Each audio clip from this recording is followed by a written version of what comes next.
À la fête de célébration de son entreprise, elle a ouvert son sac et a trouvé ma bague. Accompagné d'un mot qui l'a plongée dans la panique. Après 18 ans de mariage, je pensais que ces appels tardifs étaient dus au stress du travail. Je croyais que Rémi n'était qu'un inoffensif potin de bureau jusqu'à ce que je tienne son sac lors d'une fête d'entreprise et y découvre des messages qui ont tout anéanti. Ce que j'ai fait ensuite fut le moment le plus gratifiant de mon mariage. Je m'appelle David Dubois. J'ai 45 ans et, jusqu'à récemment, je pensais avoir tout compris. Je possède 4 bars sportifs à travers Paris. J'ai commencé avec un seul petit établissement en 98 et l'ai transformé en quelque chose dont je pouvais être fier. Le genre d'endroit où les gars viennent regarder un match, boire une bière fraîche et oublier leurs soucis pendant quelques heures. J'ai rencontré Amandine quand j'avais 27 ans et elle 21. Elle travaillait comme coordinatrice marketing pour une petite entreprise, fraîchement sortie de l'université avec de grands rêves et des ambitions encore plus grandes. Je lançais tout juste ma 2e enseigne, travaillant 16 heures par jour, mais d'une manière ou d'une autre, elle a vu en moi quelque chose qui valait la peine de rester. Amandine était le genre de femme qui pouvait illuminer une pièce simplement en y entrant. Intelligente comme un fouet, magnifique et animée d'une détermination qui, honnêtement, m'a intimidé au début. Elle avait ce rire qui pouvait vous faire oublier tout ce qui vous tracassait. Et quand elle vous regardait, vraiment vous regardait, vous aviez l'impression d'être la seule personne au monde. Nous nous sommes mariés 2 ans plus tard lors d'une petite cérémonie chez ses parents à Bordeaux. Rien de fantaisiste, mais ça semblait juste. Amandine voulait d'abord se concentrer sur sa carrière et je respectais cela. Nous étions partenaires en tout. Elle m'a aidé à concevoir l'aménagement de mon 3e bar et je l'ai soutenue lorsqu'elle a décidé de passer à une plus grande agence de marketing. Les enfants sont arrivés quelques années après notre mariage. D'abord Emma, maintenant âgée de 16 ans et aussi têtue que sa mère. Puis Jules, 13 ans, montrant déjà des signes qu'il pourrait vouloir suivre les traces de son père. Ce sont de bons enfants, tous les deux. Intelligents, drôles, et jusqu'à récemment, ils étaient le ciment qui unissait notre famille. Pendant très longtemps, nous avions ce rythme bien établi. Amandine s'occupait de la routine matinale avec les enfants, tandis que je gérais les inventaires de fin de soirée et les problèmes de personnel dans les bars. Les week-ends étaient consacrés à la famille, aux matchs de football d'Emma, au tournoi de baseball de Jules, au barbecue dans le jardin avec des amis. Nous n'étions pas parfaits, mais nous fonctionnions bien. Les problèmes ont commencé il y a environ 3 ans quand Amandine a été promue directrice marketing senior chez Laurent et Associés. Soudain, ces semaines de 40 heures se sont transformées en marathons de 60 heures, des dîners clients, des conférences le week-end, des voyages d'affaires qui semblaient surgir de nulle part. Je comprends. Le succès ne vient pas facilement, et j'étais fier qu'elle grimpe les échelons. Mais en chemin, Amandine et moi avons cessé d'être des coéquipiers pour devenir des colocataires qui partagent une hypothèque et 2 enfants. Le premier vrai signe que quelque chose n'allait pas est apparu il y a environ 6 mois. Amandine a commencé à recevoir ses appels téléphoniques tard le soir qu'elle prenait dans l'autre pièce. Quand je lui en parlais, elle me repoussait avec des excuses de gestion de crise ou d'urgence client. « David, tu ne comprends pas la pression que je subis », disait Amandine, avec cette pointe d'agacement dans la voix que j'entendais plus souvent dernièrement. Cette promotion s'accompagne de responsabilités que tu ne peux pas simplement ignorer. Soit. Je pensais que gérer 4 bars me faisait comprendre les horaires exigeants. Bon sang, il y avait des nuits où je ne rentrais pas avant 2 heures du matin parce qu'un de mes gérants était en arrêt maladie ou que nous avions un problème avec des clients turbulents. La différence, c'est que je disais toujours à Amandine où j'étais et ce qui se passait. Mais ces appels étaient différents. Amandine allait sur la terrasse arrière ou s'enfermait dans notre chambre. Sa voix devenait plus douce, plus intime. D'une manière ou d'une autre, quand je le mentionnais, elle me reprochait la confiance et la paranoïa. Le nom que j'ai commencé à entendre plus souvent était Rémi. Rémi du département créatif. Rémi qui est si innovant avec les campagnes numériques. Rémi qui, apparemment, travaillait les mêmes heures folles qu'Amandine, ce qui expliquait pourquoi il devait tant collaborer les week-ends. Ce n'est qu'un collègue, David, dit Amandine un soir quand je lui demandais pourquoi ce Rémi lui envoyait des SMS à 21 h un dimanche. Nous travaillons ensemble sur le compte du pont. C'est très important pour l'entreprise. Je voulais la croire. Le mariage est bâti sur la confiance, n'est-ce pas? Mais quelque chose dans mon ventre me turlupinait. Peut-être était-ce la façon dont elle souriait à son téléphone quand elle pensait que je ne regardais pas, ou comment elle en était soudainement devenue protectrice, ne le laissant jamais sans surveillance comme avant. Les enfants aussi l'avaient remarqué. Emma a mentionné un soir au dîner que maman semblait différente dernièrement. Distraite, toujours sur son téléphone, irritable pour des choses qui ne la dérangeaient jamais auparavant. Jules, âgé de 13 ans, a juste levé les yeux au ciel et a dit que maman était bizarre et d'humeur changeante. Votre mère est soumise à beaucoup de stress au travail, leur ai-je dit, jouant le rôle du mari compréhensif. Nous devons lui laisser un peu de répit. Mais au fond de moi, je commençais à me demander si le stress était vraiment le problème ou si quelque chose d'autre se passait. Le point de rupture est survenu mardi soir dernier. Je suis rentré tôt de l'emplacement de Montmartre vers 20h30, m'attendant à trouver Amandine et Jules avec ses devoirs comme d'habitude. Au lieu de cela, la maison était silencieuse. Emma était dans sa chambre à faire ses propres affaires et Jules jouait aux jeux vidéo au sous-sol. « Où est ta maman ?» ai-je demandé à Emma. Elle a dit qu'elle devait retourner au bureau pour une réunion d'urgence, a répondu Emma, sans lever les yeux de son manuel scolaire. Elle a dit qu'elle rentrerait tard. C'est alors que j'ai remarqué que l'ordinateur portable d'Amandine était toujours sur le comptoir de la cuisine, branché et en charge. Quel genre de réunion d'urgence pouvait-elle avoir sans son ordinateur ? J'ai décidé d'agir au lieu de rester là à me demander ce qui se passait. Le lendemain matin, pendant qu'Amandine était sous la douche, j'ai fait quelque chose que je n'aurais jamais cru faire en 18 ans de mariage. J'ai vérifié son téléphone. Son code était l'anniversaire d'Emma. Le même depuis des années. Mon sang n'a fait qu'un tour. Des SMS avec Rémi de la veille au soir. Envoyé alors qu'elle était censée être à cette réunion d'urgence. Tu me manques déjà, disait un message. J'ai hâte d'être à la conférence à Bordeaux la semaine prochaine. Moi aussi, avait répondu Amandine. J'aimerais juste que nous n'ayons pas à être si prudents. J'ai pris des captures d'écran avec mon propre téléphone, mes mains tremblantes de colère et d'incrédulité. Il y avait des dizaines de messages remontant à plusieurs mois, des conversations intimes, des plans de rencontres secrètes, des discussions sur des chambres d'hôtel et des alibis. Quand Amandine est sortie de la salle de bain, j'étais assis sur le bord de notre lit, son téléphone à la main. « David, qu'est-ce que tu fais ?» La voix d'Amandine était aigre, défensive. « Je crois que c'est ma réplique, » ai-je dit en me levant lentement. Je mesure un m88 et j'ai joué au rugby au lycée, et à cet instant, j'ai utilisé toute cette prestance. « Tu veux me parler de Rémi ? Ou devrais-je simplement lire tes messages à voix haute ? » Le visage d'Amandine est devenu blanc puis a rougi. Mais au lieu de tout avouer, elle est passée à l'attaque. « Comment oses-tu fouiller dans mon téléphone ?» a-t-elle crié. « Tu n'as aucun droit d'envahir ma vie privée comme ça. » « Privée ? » Je me suis rapproché, ma voix d'un calme mortel. « Nous sommes mariés, Amandine. Nous avons 2 enfants ensemble. Il ne devrait y avoir rien de privé entre nous qui implique d'autres hommes. » « Ce n'est pas ce que tu penses, » a-t-elle balbutié, tendant la main vers le téléphone. « Rémi et moi ne sommes que des amis. Nous travaillons ensemble et parfois nous nous épanchons l'un à l'autre sur des choses personnelles. » J'ai tenu le téléphone hors de sa portée. Les amis ne réservent pas de chambre d'hôtel ensemble, Amandine, les amis ne s'envoient pas de SMS pour se dire qu'ils se manquent à minuit. Elle a tenté une approche différente, des larmes se formant dans ses yeux. David, tu réagis de manière excessive. Tu interprètes trop des conversations innocentes. Innocentes ? J'ai ri, mais il n'y avait aucune once d'humour. Dis-moi, qu'y a-t-il d'innocent à mentir à ton mari et à tes enfants sur l'endroit où tu te trouves ? Amandine a éclaté en sanglots, ce qui aurait pu marcher sur moi il y a 6 mois, mais j'avais trop vu, lu trop de messages.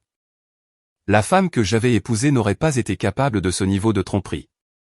David, s'il te plaît, sanglota TL. Je n'ai jamais voulu que cela arrive. C'est juste. Ça s'est développé avec le temps. Rémi comprend la pression que je subis au travail, et toi non. J'ai posé son téléphone sur la commode, croisant les bras. J'ai soutenu ta carrière pendant 18 ans, Amandine. J'ai trouvé des excuses pour toi auprès des enfants, j'ai géré tout à la maison quand tu devais voyager. Qu'aurais-je dû faire d'autre, bon sang ? Tu ne comprends pas, dit-elle en s'essuyant les yeux. Tu rentres chez toi, dans tes bars où tout le monde te traite comme le patron, où tu es le grand homme. Moi, je me bats pour le respect chaque jour dans ce bureau. Alors, tu as décidé de coucher avec ton collègue. Les mots sont sortis plus durement que prévu, mais je ne me souciais plus de ses sentiments. C'est ça, ta solution au stress professionnel. Amandine tressaillit comme si je l'avais giflée. Nous n'avons pas, ce n'est pas physique. Nous avons surtout parlé. J'ai repris son téléphone et ai fait défiler jusqu'à un message particulier. Vraiment? Parce que ce message de mardi dernier dit, la nuit dernière était incroyable. Je n'arrête pas de penser à tes mains sur moi. La résistance la quitta alors. Elle s'assit lourdement sur le lit, tout son corps s'affaissant de défaite. Qu'est-ce que tu veux que je dise, David, murmura-t-elle. Que je suis désolé. Que c'était une erreur. Je veux que tu me dises la vérité, ai-je dit. Toute la vérité. Depuis combien de temps cela dure, ce que vous avez réellement fait ensemble, et si tu penses que notre mariage vaut la peine d'être sauvé. Amandine leva les yeux vers moi, et un instant, j'ai aperçu un éclair de la femme dont j'étais tombé amoureux toutes ces années auparavant. Mais son expression s'est ensuite durcie. Je ne sais pas si ça vaut la peine d'être sauvé, dit-elle doucement. Peut-être que nous nous sommes juste éloignés. Peut-être que c'est juste la vie.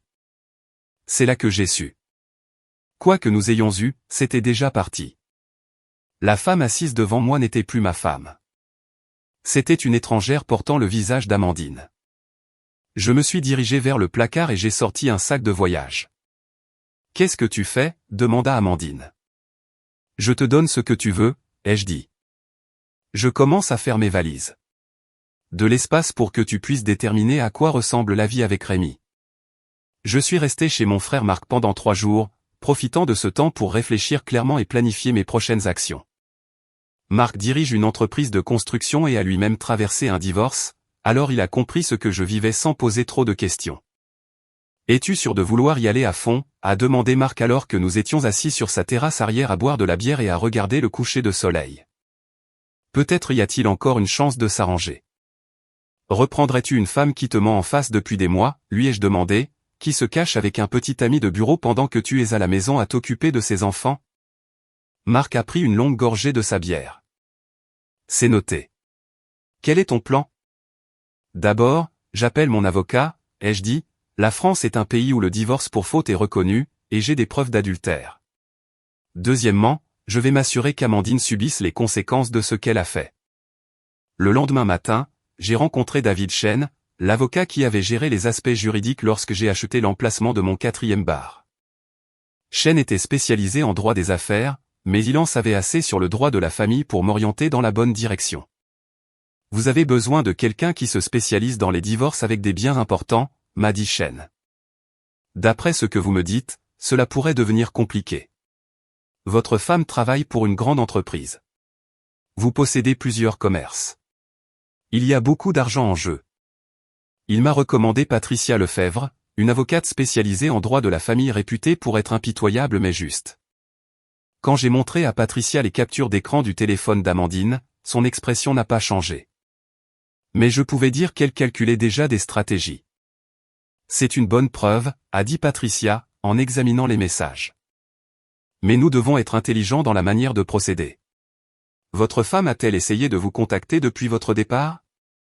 Des dizaines d'appels et de SMS, ai-je confirmé. Principalement des excuses mêlées d'accusations. Elle essaie de me faire porter le chapeau d'une manière ou d'une autre. Ne répondez à rien, a conseillé Patricia.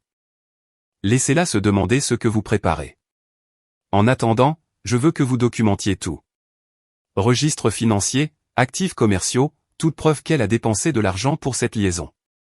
Cet après-midi-là, je suis allé à mon bar de Montmartre pour me vider la tête et vérifier les opérations. Mon gérant, Carlos, avait bien géré les choses, mais je pouvais sentir que le personnel percevait un changement dans mon humeur.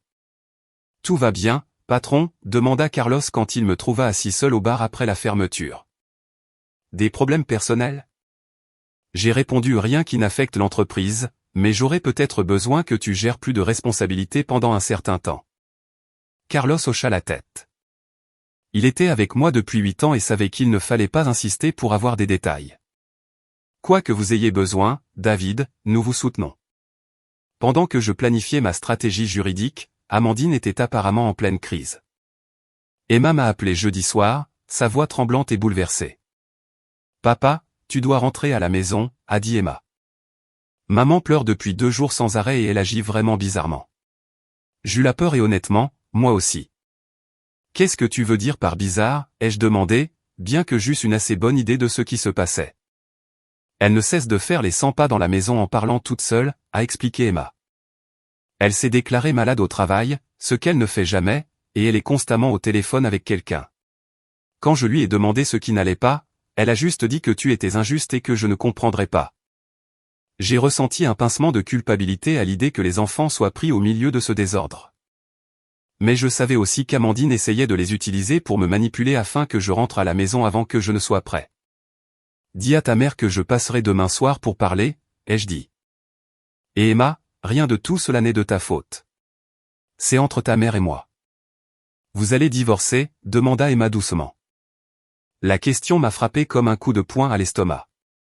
Emma avait 16 ans, assez âgée pour comprendre ce qui se passait, mais encore assez jeune pour espérer que ses parents puissent arranger les choses.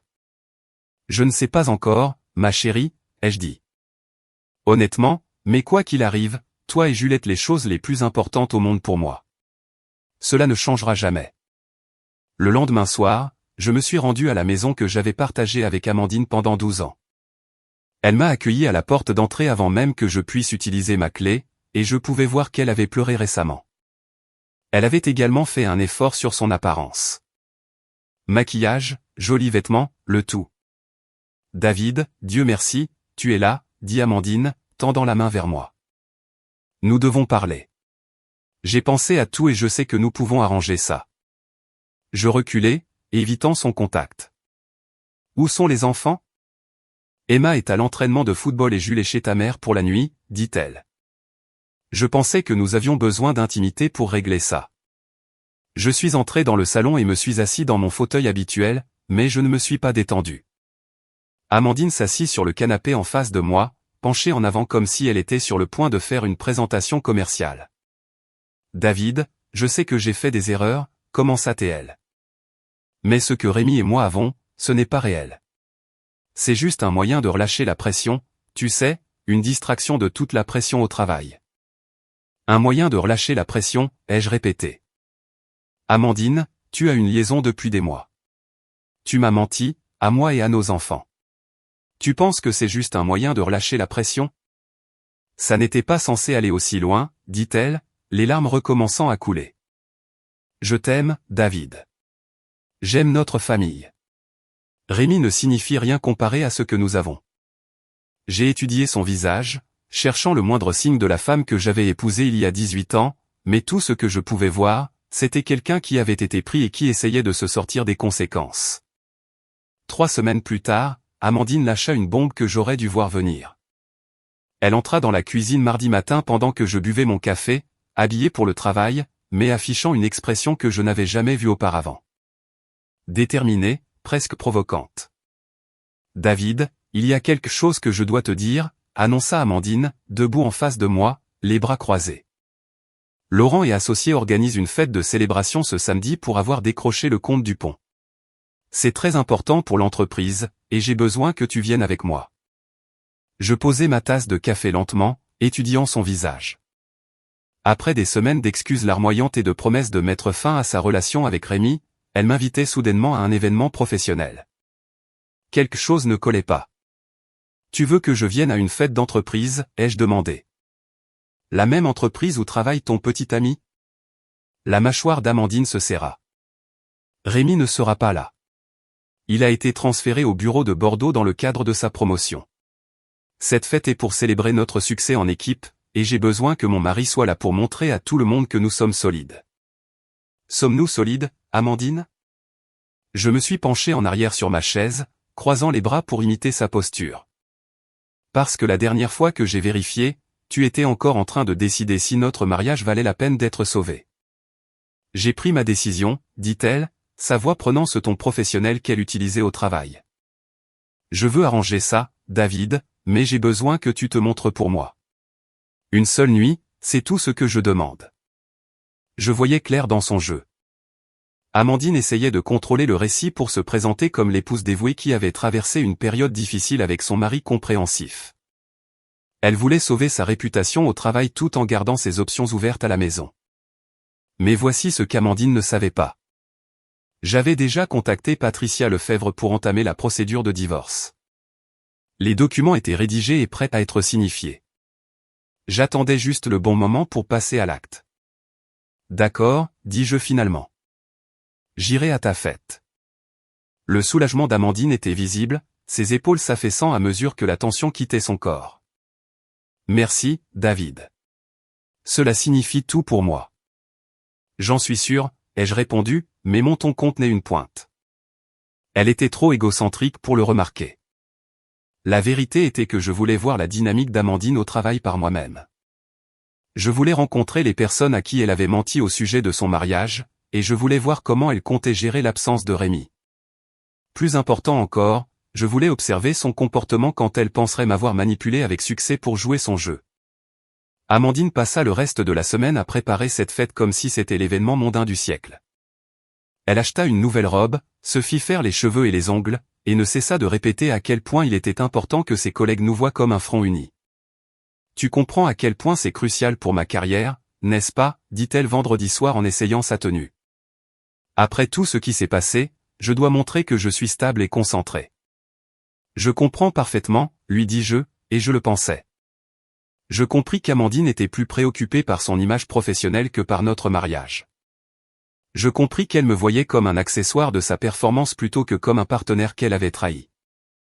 Par-dessus tout, je compris que cette fête allait être le cadre idéal pour ce que j'avais prévu.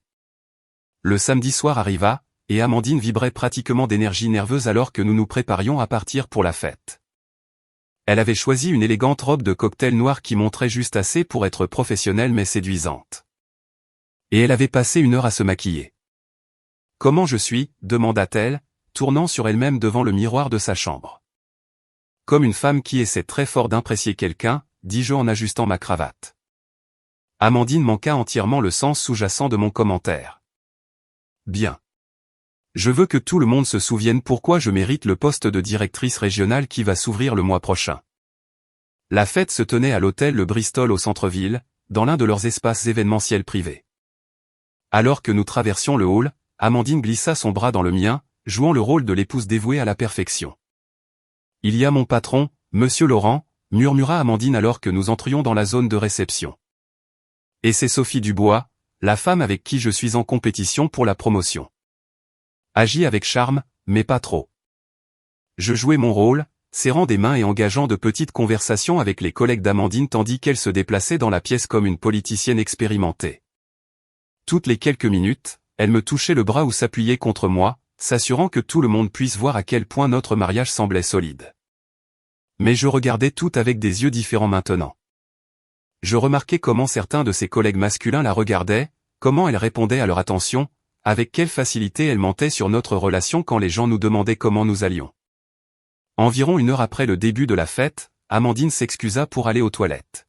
« Tiens mon sac, s'il te plaît, dit-elle, me tendant sa petite pochette noire. Je reviens tout de suite. » Au moment où elle disparut au coin, j'ouvris son sac. Son téléphone était juste au-dessus, et comme je l'avais espéré, il n'était pas verrouillé. Elle avait été distraite par l'ambiance de la fête et avait oublié de le sécuriser. J'ai rapidement fait défiler ses messages avec Rémi. Ce que j'ai trouvé a de nouveau fait bouillir mon sang. Malgré ses affirmations selon lesquelles il avait été transféré et leur relation était terminée, il s'était envoyé des messages pas plus tard que cet après-midi-là. « J'aimerais pouvoir être là ce soir », avait écrit Rémi. « Je déteste que tu doives faire semblant avec lui. » Plus que quelques semaines, avait répondu Amandine. Après ma promotion, je pourrai demander le divorce et nous pourrons être ensemble ouvertement. J'ai pris des captures d'écran de toute la conversation, puis j'ai pris une serviette de cocktail sur une table voisine. À l'aide du stylo que je portais toujours, j'ai écrit un message simple, j'espère qu'il valait la peine de détruire notre famille. Les enfants méritent mieux qu'une mère qui ment si facilement. J'ai retiré ma bague de mariage de mon doigt, la bague que j'avais portée pendant 18 ans, et l'ai enveloppée dans la serviette avec le mot. Puis j'ai placé les 2 objets dans son sac, je les refermai, et les reposai sur la table où elle l'avait laissé. Je n'ai pas attendu qu'Amandine revienne de l'endroit où elle était réellement allée. J'ai marché directement vers le voiturier, lui ai remis mon ticket et suis rentré chez moi. 20 minutes plus tard, mon téléphone a commencé à sonner. Le nom d'Amandine s'affichait à l'écran, mais j'ai laissé tomber sur la messagerie vocale. Puis il a sonné encore et encore. Au moment où je suis rentré chez moi, j'avais 14 appels manqués et 2 fois plus de messages textes. J'ai éteint mon téléphone et je me suis couché, sachant qu'Amandine avait trouvé ma bague et mon mot dans son sac, probablement devant ses collègues. Qu'elle explique cela à son patron et à sa concurrente pour la promotion. Le lendemain matin, des conséquences que je n'avais pas entièrement anticipées se firent jour. Amandine est rentrée vers minuit, mais j'avais verrouillé la porte de la chambre. Elle a passé la nuit sur le canapé, et je l'ai entendue pleurer jusqu'à l'aube. Quand je suis descendu à 7 heures du matin, Amandine était assise à la table de la cuisine, toujours vêtue de sa robe de soirée, le maquillage maculé et les cheveux en désordre. « Nous devons parler », dit-elle sans lever les yeux. « Non, nous n'avons pas à parler », ai-je répondu en versant du café. Mon message d'hier soir était clair. « David, tu ne comprends pas ce que tu as fait », dit Amandine d'une voix rauque. « Monsieur Laurent m'a vu trouver cette bague. Sophie Dubois était juste là. Sais-tu à quel point c'était humiliant ? Pas aussi humiliant que de découvrir que ta femme planifiait de divorcer de toi tout en prétendant travailler sur notre mariage, ai-je répliqué. Depuis combien de temps envoyais-tu des messages à Rémi pour me quitter ? Le visage d'Amandine se froissa. Ce n'est pas ce que tu penses. Nous parlions juste de scénario. J'ai posé ma tasse avec force. J'ai vu les messages. Plus que quelques semaines et je pourrais demander le divorce. Ça me semble assez concret. D'accord, Amandine se leva brusquement.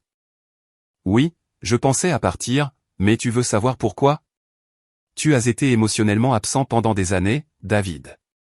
À quand remonte notre dernière vraie conversation ?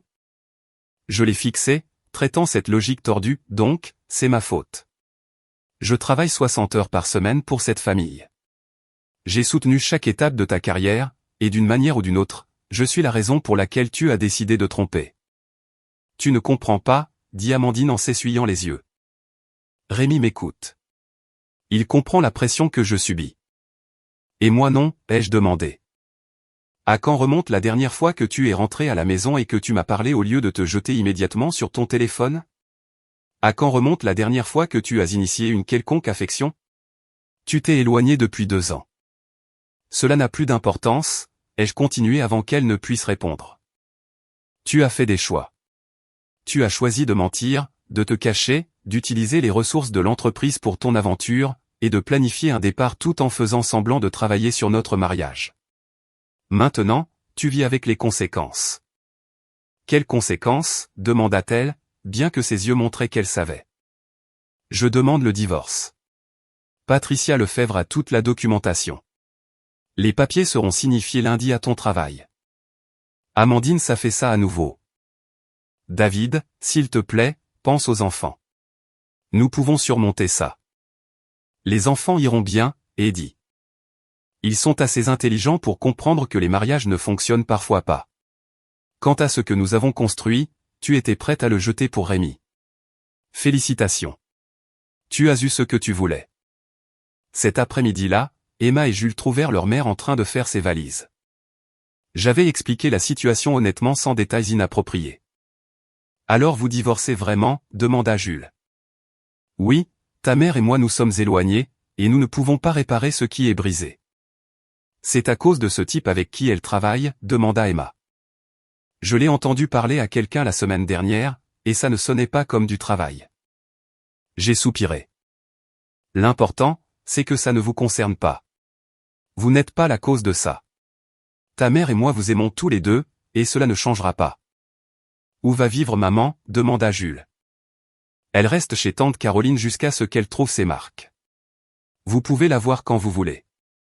Emma croisa les bras, l'air plus âgé que 16 ans. Papa, je veux vivre avec toi. Jules peut choisir, mais je reste ici. Jules hocha la tête. Moi aussi. C'est notre maison. Vous n'avez pas à décider tout de suite, ai-je dit. Nous sommes sûrs, dit Emma fermement. Maman a gâché notre famille.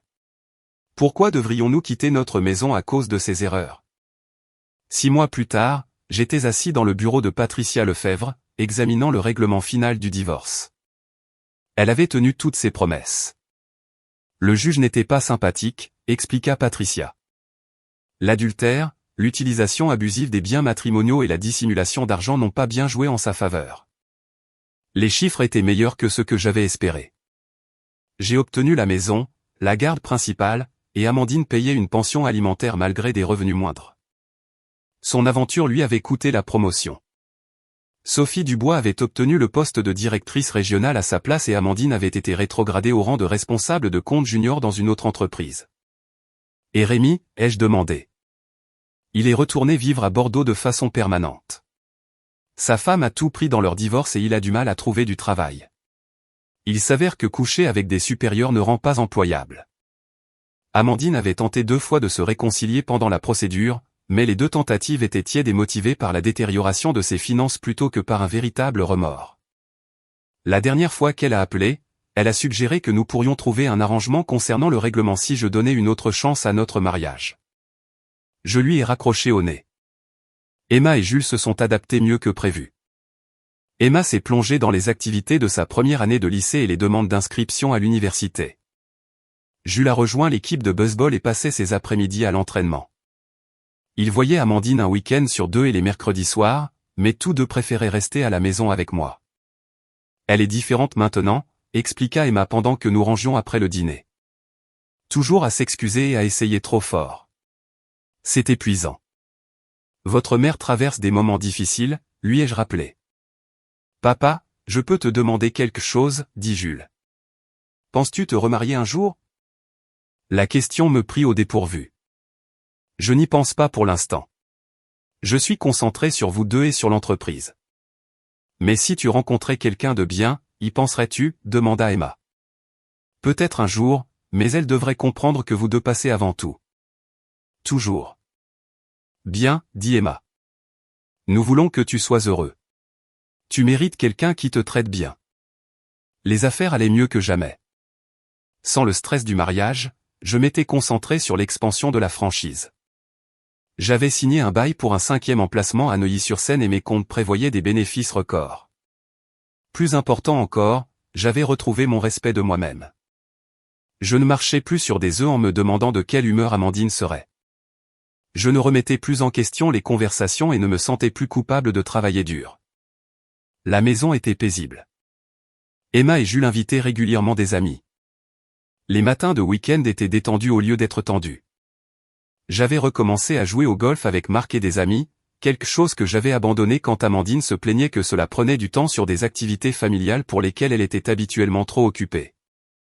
Quoi qu'il en soit, un soir, 8 mois après la finalisation du divorce, je fermais un bar de Montmartre lorsque Carlos s'approcha avec un sourire. « Patron, quelqu'un veut vous offrir un verre, dit-il, hochant la tête vers le bar. J'ai regardé et j'ai vu Lisa Martin, une femme que j'avais rencontrée lors du tournoi de football d'Emma. C'était une mère célibataire dont la fille jouait dans l'équipe d'Emma. Nous avions eu plusieurs conversations amicales pendant les matchs. Lisa était attrayante, intelligente, avec un rire chaleureux qui me rappelait ce que c'était de prendre plaisir à parler à une femme sans analyser chaque mot. « Bonjour, David, dit Lisa quand je m'approchai. J'espère que ça ne vous dérange pas que je sois passé.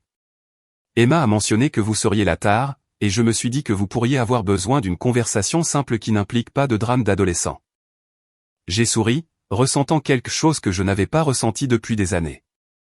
Un véritable intérêt à mieux connaître quelqu'un. J'aimerais ça. Laissez-moi vous offrir ce verre. Pendant que nous parlions et rions autour d'une bière et d'une conversation, j'ai réalisé qu'Amandine m'avait en fait rendu service. Elle m'avait forcé à reconstruire ma vie selon mes propres termes, à redécouvrir qui j'étais en dehors d'un mariage qui nous avait lentement étouffés tous les 2. J'avais 45 ans, j'étais financièrement stable, j'élevais 2 enfants formidables qui me respectaient. J'avais une entreprise prospère, de bons amis, et pour la première fois depuis des années, un véritable optimisme quant à l'avenir. Amandine pouvait garder Rémi ou quiconque viendrait après lui. J'avais tout ce dont j'avais réellement besoin, et j'étais enfin libre de trouver tout ce que je voulais.